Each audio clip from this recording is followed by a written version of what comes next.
အာနာသိမ့်ပြီးတဲ့နောက်လေကြောင်းတိုက်ခိုက်မှုတွေကိုအားပြုလာတဲ့စစ်တပ်ဟာ2026ခုနှစ်မှာတော့ဗျူဟာအသစ်တစ်ခုကိုထပ်မံအသုံးပြုလာပါတယ်။အရင်ကလိုဂျက်လီရင်တစ်စီးဒါမှမဟုတ်2စီးနဲ့တိုက်ခိုက်တာမဟုတ်တော့ဘဲအခုဆိုရင်တော့ဂျက်လီရင်3စီးကနေ5စီးအထိပါဝင်တဲ့အုပ်စုဖွဲ့ဘုံကျဲတိုက်ခိုက်မှုတွေကိုလုပ်လာတာပါ။ဒီလိုတပြိုင်တည်းတိုက်ခိုက်တာတွေကြောင့်ပြစ်မှတ်တနေရာကိုအချိန်တိုအတွင်းမှာပြင်းထန်စွာထိခိုက်စေနိုင်သလိုသတိပေးချိန်လည်းလျော့နေသွားစေပါတယ်။2021ခုနှစ်ဖေဖော်ဝါရီလကနေ2026မတ်လကုန်အထိ9နှစ်အတွင်းမှာစစ်တပ်ရဲ့လေကြောင်းတိုက်ခိုက်မှုကြောင့်လူပေါင်း2800ကျော်သေဆုံးပြီးတော့2900ကျော်ဒဏ်ရာရခဲ့တယ်လို့ညံလင်းသစ်သုတေသနအဖွဲ့ရဲ့အချက်လက်တွေရသိရပါတယ်။လေကြောင်းတိုက်ခိုက်မှုဒဏ်ကိုအပြင်းထန်ခံနေရတာကစကိုင်းတိုင်းဖြစ်ပြီးရခိုင်ပြည်နယ်ကဒုတိယနေရာမှာရှိနေတယ်လို့လည်းဆိုပါတယ်။စစ်တပ်ရဲ့ပြောင်းလဲလာတဲ့ဗျူဟာထဲမှာတိုက်လေယာဉ်တွေအပြင်ဝိုင်တွဲလိုထောက်ပို့လေယာဉ်တွေပါပူးပေါင်းအသုံးပြုလာရလဲပေါင်နေပါတယ်။အာသိန်းစစ်တပ်ကသူတို့အားတာတဲ့လေကြောင်းကိုဘလို့ဗျူဟာပြောင်းပြီးတိုက်ခိုက်လာတယ်လဲဆိုတာကိုလေတပ်မှာရှင်းနေကြတာဝန်ထမ်းဆောင်ခဲ့ပြီးစီရီယံဝင်လာတဲ့တက်ချက်ကြီးဇေယျကအခုလိုရှင်းပြပါတယ်။၄စီးလာတယ်ဆိုလို့ရှိရင်၃စီးလောက်ကဝင်ပြီးတော့ပုံကျဲတယ်။ပုံကျဲပြီးတစ်စီးကပန်အဲ့ပုံကျဲလို့ဆင်လာတဲ့အဲ့ပုံကျဲပြီးတဲ့ချိန်မှာထွက်လာတဲ့လူတွေကိုနောက်ကျန်တဲ့တစ်စီးကလိုက်ပြီးတော့ကြည့်ပြီးတော့မှတေချာဆက်စနနဲ့လိုက်ပစ်တဲ့ပုံစံမျိုးတွေပုံစံနဲ့လိုက်ပစ်တာလေပေါ့နော်ဒါပုံထက်ကျဲတာမျိုးဟာတွေကိုလောက်တာကိုကျွန်တော်တို့တွေ့လာတယ်ပေါ့နော်ဒါပုံနောက်ပြီးကင်းထောက်လင်းရလဲတောက်လျှောက်ပုံမှာဝဲပေးပြီးတော့ဒါဘလောက်ထိချက်ကောင်းတယ်မကောင်းတယ်ဘယ်ကိုထိတယ်မထိဘူးလိုချင်တဲ့နေရာကိုထိတယ်မထိဘူးဒါဟိုတောက်လျှောက်တို့ချင်းချင်းချိတ်ဆက်ပြောပြီးတော့ကိုဒါတိုက်ခိုက်မှုသေချာလောက်လာတော့တွေ့ရတယ်ပေါ့နော်ပြီးတော့ရှင်လည်းဒါဒီအဓိကကျွန်တော်တို့ဘက်ကလူတွေရဲ့ဌာနချုပ်နေရာတွေအဓိကနေရာတွေကိုပဲဥတီပြီးပို့ပြီးတော့တိုက်ခိုက်လာတာတွေ့ရတယ်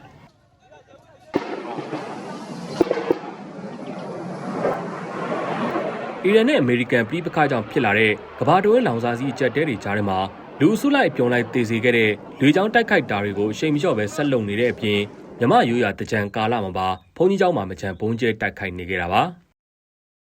အာရခတက်တော်ထိန်းချုပ်ထားတဲ့ရခိုင်ပြည်နယ်အမ်းမြို့နယ်ကစစ်တုံးမန်းထိန်းသိမ်းစခန်းတစ်ခုကိုတိုက်လေရင်၄စင်းဝိုင်တွဲလေရင်၄စင်းသုံးပြီးတော့မတ်လ10ရက်နေ့ကဘုံကျဲတိုက်ခိုက်ခဲ့တာကြောင့်လဲစစ်တုံးမန်း100ကျော်သေဆုံးသွားကြပါတယ်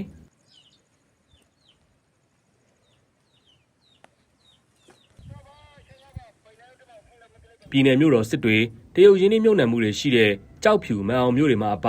မြို့နယ်အများစုကိုလက်လွတ်ထားရတဲ့စစ်တပ်ဟာရခိုင်ကစာတင်ကျောင်းစေးရုံဈေးနဲ့စစ်တုံးမန်းစခန်းတွေကိုလေကြောင်းတိုက်ခိုက်မှုတွေမကြာခဏလုပ်လေရှိပြီးအခုဖြစ်စဉ်ကအသေးအပြောက်အများဆုံးဖြစ်လာပါတယ်။လေကြောင်းတိုက်ခိုက်မှုတွေနဲ့အမြဲကြုံနေရတဲ့ရခိုင်ဒေသခံတွေဘယ်လိုနေထိုင်နေကြသလဲဆိုတာကိုလူမှုကူညီရေးသမားတူပြောပြတာကစစ်ကောင်စီလေတပ်ကဘုံကျဲတယ်ဆိုလို့ရှိရင်လေဒဇင်လောက်ပဲလာတယ်ပေါ့နော်ပြီးတော့မှဒီဘုံတွေဆိုရင်လည်းပေါင်900 300စားတဲ့ဘုံမျိုးစားတွေကအများဆုံး2ချိန်ကနေ3ချိန်လောက်ထိပဲပေါ့နော်ပုံ3လုံးအထိပဲဒီကျဲရှာတာရှိတယ်တခါလာတယ်ဆိုရင်လည်းဒီ15မိနစ်ဝန်းကျင်လောက်ပဲကြာတယ်ပြီးတော့ပြစ်ခတ်ပြီးပြန်သွားပြီပေါ့လေနော်အခုကကျတော့အဲ့လိုမဟုတ်တော့ဘူးကျွန်တော်တို့ဒီ jet လေရင်3စီးကနေ5စီးထိအများဆုံးဒီလာဖူးတာရှိတယ်အဲ့ jet 6စီးလောက်ကပေါ့နော်အလုံးကြီးဒီ30နဲ့အထက်လောက်ကျဲချပြီးတော့မှဒီတိုက်ခိုက်တာတွေရှိတယ်ပေါ့ပြီးတော့ကျဲလာပြီဆိုလို့ရှိရင်တော်တော်များများဒီ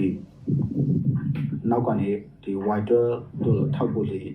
ရင်တွေပါတယ်ပေါ့နော်အဲ့ဒီ wider တို့လိုရင်တွေပြီးတော့ drone တွေကလည်းဒါ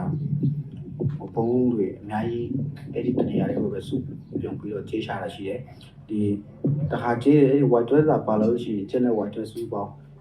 အလုံး100ကျော်ထိဒါကျဲချခဲ့တဲ့အတန်တွေလည်းကြားခဲ့ရတဲ့ဖြစ်စဉ်တွေလည်းရှိခဲ့တယ်ပေါ့နော်လေတပ်အင်အားကိုအဓိကထားအသုံးပြုနေတဲ့စစ်တပ်ဟာရုရှားနဲ့တရုတ်ထုတ်လေယာဉ်တွေကိုအခြေခံထားပြီးတော့ခင်မီ SU-30 တိုက်လေယာဉ်တွေကိုပါအသုံးပြုနေတာပါ။အာဏာသိမ်းစစ်ကောင်းဆောင်မင်းအောင်လှိုင်ဟာသူရရှိထားတဲ့ရုရှားလိုစတုတ္ထမျိုးဆက်လွန် SU-30 တိုက်လေယာဉ်6စင်းအပါအဝင်တိုက်ခိုက်ရေးတဲ့တည်ပို့ရဟတ်ယာဉ်တွေကိုနှစ်စဉ်လေတပ်နှစ်ပတ်လည်နေ့တွေမှာထုတ်ပြလိရှိပါတယ်။တစ်ဖက်မှာတော့တော်လိုင်းတပ်တွေဘက်ကလေကြောင်းကာကွယ်ရေးစနစ်မပြည့်စုံသေးတာကြောင့်အားကိုးစရာဆိုလို့သတိပေးစနစ်တွေနဲ့စစ်တပ်နဲ့ကြီးတွေသာရှိနေတာပါ။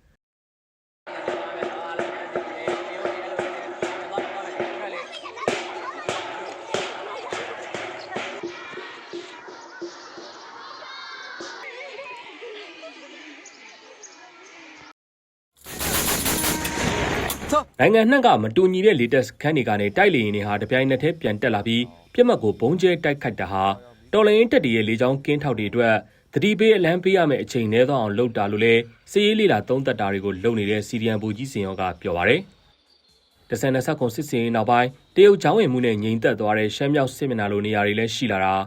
ဒရုန်းနဲ့ပါရာမော်တာတို့လိုအလွယ်တကူလေကြောင်းပစ်ကူပေးနိုင်တာတွေကိုပိုသုံးလာနိုင်တာကလည်းဗျူဟာပြောင်းလာတဲ့ချက်တစ်ခုပဲလို့စီဒီအမ်ရရှိတွေကလည်းယူဆကြပါတယ်။ခြေတန်းရေပြင်စစ်စင်ကြီးမှာကျတော့လေကြောင်းမဟုတ်တဲ့သူတို့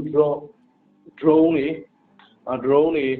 အားထားပြီးပို့ပြီးတော့အသုံးပြုတာရှိတယ်။ပါရာမော်တာတွေပါလိုက်တဲ့ဒီအသုံးပြုတာရှိတယ်ပေါ့နော်။ဒါကြောင့်လေကြောင်းအသုံးပြုရတဲ့နှုံကျော်ကြသွားတယ်။ဒီတိုက်ပွဲအခြေအနေတွေကျော်ကြသွားတော့ဒီလေကြောင်းအများကြီးအသုံးပြုရတာရောနေသွားတယ်။ဒါကြောင့်အခုသူတို့နောက်ပိုင်းမှာဘာတွေသုံးလာလဲဆိုတော့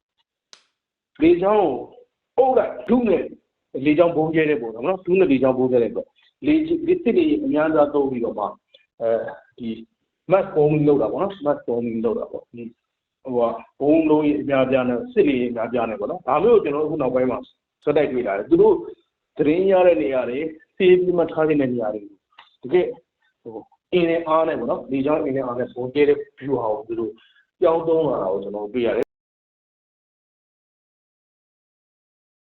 လူတို့ရဲ့ထောက်ခံမှုကြောင့်တော်လှန်ရေးအင်အားစုတွေရေရှည်ရပ်တည်နိုင်တာလို့စစ်တပ်ကယူဆတဲ့အတွက်စစ်ရေးပြတ်မှတ်မဟုတ်တဲ့အရက်ဘက်နေရာတွေပါမချန်ပြစ်မှတ်ထားတိုက်ခိုက်တာလို့လည်းစစ်ရေးလေးလာသူတွေကထင်မြင်ကြပါတယ်။စစ်တပ်ကအပိုင်းခွဲပြီးလုပ်ခဲ့တဲ့အမိခံရွေးကောက်ပွဲကာလအလွန်မှာတော့လေကြောင်းတိုက်ခိုက်မှုတွေကိုပိုအရှိန်မြင့်လာပြီး2026ခုနှစ်မတ်လထဲမှာလေကြောင်းတိုက်ခိုက်မှုကြောင့်အရက်သား483ယောက်သေဆုံးပြီးတော့418ယောက်ထိခိုက်ဒဏ်ရာရခဲ့တယ်လို့အမျိုးသားညီညွတ်ရေးအစိုးရလူ့ခွင့်ရေးဝန်ကြီးဌာနကထုတ်ပြန်တဲ့စီးနေရသိရပါတယ်ခင်ဗျာ။